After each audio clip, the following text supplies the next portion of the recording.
സുഹൃത്തുക്കളെ, കേരളത്തിൻ്റെ വികസന ചരിത്രത്തിൽ ഏറ്റവും കൂടുതൽ ചർച്ച ചെയ്യപ്പെട്ട പദ്ധതികളിലൊന്നാണ് വിഴിഞ്ഞം അന്താരാഷ്ട്ര തുറമുഖം. ഒരു കാലത്ത് മത്സ്യത്തൊഴിലാളികളുടെ സമരങ്ങളും പരിസ്ഥിതി വിവാദങ്ങളും കോടതി കേസുകളും രാഷ്ട്രീയ ആരോപണങ്ങളും കാരണം വാർത്തകളിൽ നിറഞ്ഞു നിന്ന പദ്ധതി ഇന്ന് മറ്റൊരു കാരണത്താലാണ് ദേശീയ ശ്രദ്ധ നേടുന്നത്. അത് ഒരു പുതിയ തുറമുഖം എന്ന നിലയിൽ മാത്രമല്ല, ഇന്ത്യയുടെ സമുദ്ര വ്യാപാര ഭൂപടം തന്നെ മാറ്റിമറിക്കാൻ ശേഷിയുള്ള ഒരു തുറമുഖം എന്ന നിലയിലാണ്. പക്ഷേ ഈ വിജയഗാഥയ്ക്കിടയിൽ ഇന്നുയരുന്ന വലിയ ചോദ്യം നമ്മൾ അവഗണിക്കാൻ കഴിയില്ല. വിഴിഞ്ഞം തുറമുഖത്തിൻ്റെ നിയന്ത്രണം പതിയെ ഒരു വിദേശ കോർപ്പറേറ്റിൻ്റെ കൈകളിലേക്ക് മാറുകയാണോ? ഈ ചോദ്യം ഉയരാൻ കാരണം അദാനി പോർട്സ് വിഴിഞ്ഞം പദ്ധതിയുടെ 49% ഓഹരികൾ സ്വിറ്റ്സർലൻഡ് ആസ്ഥാനമായുള്ള ടെർമിനൽ ഇൻവെസ്റ്റ്മെൻറ്റ് ലിമിറ്റഡിനെ കൈമാറാനുള്ള പ്രഖ്യാപനമാണ്. ഇത് വെറുമൊരു ബിസിനസ് ഇടപാടാണോ, അല്ലെങ്കിൽ കേരളത്തിൻ്റെ ഭാവിയെ ബാധിക്കുന്ന ഒരു നിർണായക തീരുമാനമാണോ? ഇന്ന് അതാണ് നമ്മൾ പരിശോധിക്കുന്നത്. ലോകത്തിലെ ഏറ്റവും തിരക്കേറിയ സമുദ്ര വ്യാപാര പാതകളിൽ ഒന്നിൽ നിന്ന് വളരെ അടുത്താണ് വിഴിഞ്ഞം. ഏഷ്യയെയും യൂറോപ്പിനെയും ആഫ്രിക്കയെയും ബന്ധിപ്പിക്കുന്ന പ്രധാന കപ്പൽ പാതയിൽ നിന്നും ഏതാനും നോട്ടിക്കൽ മൈൽ മാത്രം അകലെയാണ് ഈ തുറമുഖം.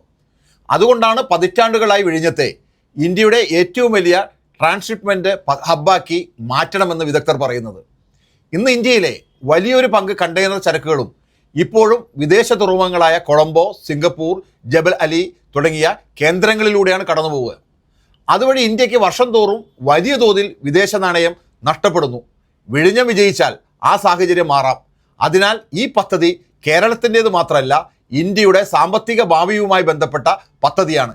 ഇവിടെയാണ് പലർക്കും തെറ്റിദ്ധാരണയുള്ളത്. വിഴിഞ്ഞം തുറമുഖം അദാനി ഗ്രൂപ്പിൻ്റെ സ്വകാര്യ ഭൂമിയിൽ പണിത ഒരു സ്വകാര്യ തുറമുഖമല്ല. പദ്ധതിക്കാവശ്യമായ ഭൂമി ഏറ്റെടുത്തത് കേരള സർക്കാർ. റോഡുകളും അനുബന്ധ അടിസ്ഥാന സൗകര്യങ്ങളും ഒരുക്കിയത് സർക്കാർ. വലിയ പൊതുനിക്ഷേപവും ഈ പദ്ധതിയുടെ ഭാഗമായിട്ടുണ്ട്. ഇപ്പോൾ അദാനി പോർട്സ് ഒരു കൺസെഷൻ കരാറിൻ്റെ അടിസ്ഥാനത്തിൽ പദ്ധതി വികസിപ്പിക്കുകയും പ്രവർത്തിപ്പിക്കുകയും ചെയ്യുന്ന ഒരു സ്വകാര്യ ഓപ്പറേറ്ററാണ്. അതിനാൽ ഇവിടെ സർക്കാർ വെറും കാണികളല്ല, പദ്ധതിയുടെ പ്രധാന പങ്കാളിയാണ്. ലാൻഡ് ലോഡ് പോർട്ട് മോഡൽ എന്താണ്? പലരും കേൾക്കുന്ന ഒരു വാക്കാണിത്. ലാൻഡ് ലോഡ് പോർട്ട്, അതിൻ്റെ അർത്ഥം വളരെ ലളിതമാണ്. ഭൂമിയും അടിസ്ഥാന ഉടമസ്ഥാവകാശവും സർക്കാരിൻ്റേതാണ്. പ്രവർത്തനവും നിക്ഷേപവും ഒരു സ്വകാര്യ കമ്പനിയുടെ കയ്യിൽ. അതായത് സർക്കാർ ഭൂ ഉടമ, സ്വകാര്യ കമ്പനി നടത്തിപ്പുകാരൻ. ഈ മാതൃക ലോകത്ത് പല സ്ഥലങ്ങളിലും വിജയകരമായി നടപ്പിലാക്കിയിട്ടുണ്ട്. പക്ഷേ ഒരു പ്രധാന വ്യവസ്ഥയുണ്ട്: സർക്കാരിൻ്റെ നിയന്ത്രണം ഒരിക്കലും നഷ്ടപ്പെടാൻ പാടില്ല. അതിനാലാണ് ഇന്ന് 49% ഓഹരി കൈമാറ്റം ചർച്ചയാവുന്നത്. എന്താണ് ഈ ഓഹരി കൈമാറ്റം? അദാനി പോർട്സ് പ്രഖ്യാപിച്ചത് വിഴിഞ്ഞം പദ്ധതിയിലെ 49% ഓഹരി ടെർമിനൽ ഇൻവെസ്റ്റ്മെൻറ്റ് ലിമിറ്റഡിനെ നൽകുമെന്നാണ്. ഈ കമ്പനി ആരുടേതാണ്? ലോകത്തിലെ ഏറ്റവും വലിയ കണ്ടെയ്നർ ഷിപ്പിംഗ് കമ്പനികളൊന്നായ MSC ഗ്രൂപ്പിൻ്റെ ടെർമിനൽ നിക്ഷേപ വിഭാഗമാണ് TIL. ഇത് ഒരു സാധാരണ നിക്ഷേപ കമ്പനിയല്ല. ലോകത്തിൻ്റെ വിവിധ ഭാഗങ്ങളിൽ തുറമുഖങ്ങളിൽ പങ്കാളിത്തമുള്ള സ്ഥാപനമാണ്. അതിനാൽ ഈ ഇടപാടിന് അന്താരാഷ്ട്ര പ്രാധാന്യമുണ്ട്. ഇനി ഏറ്റവും വലിയ ചോദ്യം: സർക്കാരിൻ്റെ അനുമതി ലഭിച്ചിട്ടുണ്ടോ? 2015 കൺസെഷൻ കരാറിലെ ചില വ്യവസ്ഥകൾ പ്രകാരം ഉടമസ്ഥാവകാശ ഘടനയിൽ വലിയ മാറ്റങ്ങൾ വരുമ്പോൾ സർക്കാർ അനുമതി ആവശ്യമായേക്കാമെന്ന വാദം ഉയർന്നിട്ടുണ്ട്. ഈ സാഹചര്യത്തിൽ ചില നിർണായകമായ ചോദ്യങ്ങളുണ്ട്. സർക്കാർ മുൻകൂർ അനുമതി നൽകിയിരുന്നോ, അല്ലെങ്കിൽ പ്രഖ്യാപനത്തിന് ശേഷമാണോ നടപടികൾ ആരംഭിച്ചത്? കരാറിലെ എല്ലാ വ്യവസ്ഥകളും പാലിച്ചിട്ടുണ്ടോ? ഇക്കാര്യങ്ങളിൽ ഔദ്യോഗികമായ വിശദീകരണം പൊതുജനങ്ങൾക്ക് നൽകുന്നത് സുതാര്യതയുടെ ഭാഗമാണ്. അദാനിക്ക് പണം ആവശ്യമാണോ? ഇത് പലരും ചോദിക്കുന്ന ചോദ്യമാണ്. വിഴിഞ്ഞം ഇന്ന് അതിവേഗം വളരുന്ന തുറമുഖമാണ്. കണ്ടെയ്നർ കൈകാര്യം ചെയ്യുന്നതിൽ മികച്ച പുരോഗതി കൈവരിച്ചതായി കമ്പനി തന്നെ പറയുന്നു. അങ്ങനെയെങ്കിൽ എന്തിനാണ് മറ്റൊരു പങ്കാളി? സാമ്പത്തിക റിസ്ക് പങ്കിടാനാണോ? MSCയുടെ ചരക്കുകൾ ദീർഘകാലം ഉറപ്പിക്കാനാണോ? അന്താരാഷ്ട്ര വ്യാപാര ശൃംഖലയുമായി കൂടുതൽ ശക്തമായി ബന്ധിപ്പിക്കാനാണോ? ഈ ചോദ്യങ്ങൾക്ക് വ്യക്തമായ മറുപടി കമ്പനിയുടെയും സർക്കാരിൻ്റെയും ഭാഗത്തു നിന്ന് വരേണ്ടതാണ്. MSCക്ക് എന്ത് നേട്ടം? MSC ലോകത്തിലെ ഏറ്റവും വലിയ ഷിപ്പിംഗ് കമ്പനികളിലൊന്നാണ്. അവരുടെ കപ്പലുകൾ സ്ഥിരമായി വിഴിഞ്ഞം ഉപയോഗിച്ചാൽ തുറമുഖത്തിൻ്റെ വളർച്ചയ്ക്ക് അത് സഹായകരമാകാം. ഇത് അനുകൂലമായി കാണുന്ന വിദഗ്ധരുണ്ട്.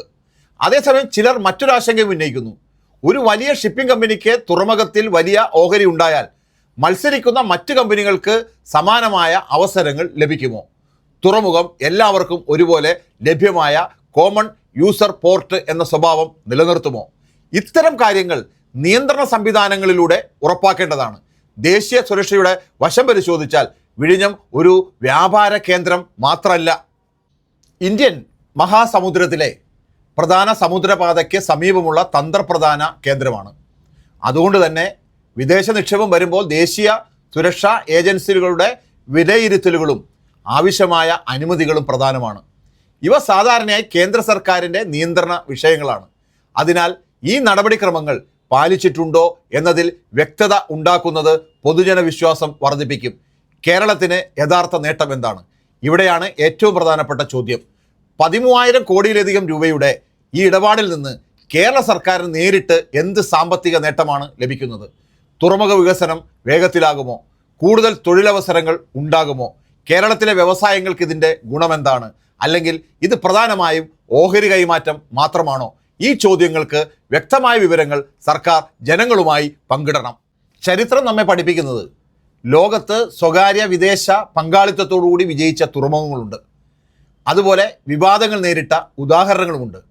അതിനാൽ എല്ലാ വിദേശ നിക്ഷേപങ്ങളെയും ഒരേ രീതിയിൽ വിലയിരുത്താൻ കഴിയില്ല. ഓരോ പദ്ധതിയും അതിൻ്റെ കരാർ വ്യവസ്ഥകളും നിയന്ത്രണ സംവിധാനങ്ങളും അടിസ്ഥാനമാക്കിയാണ് വിലയിരുത്തേണ്ടത്.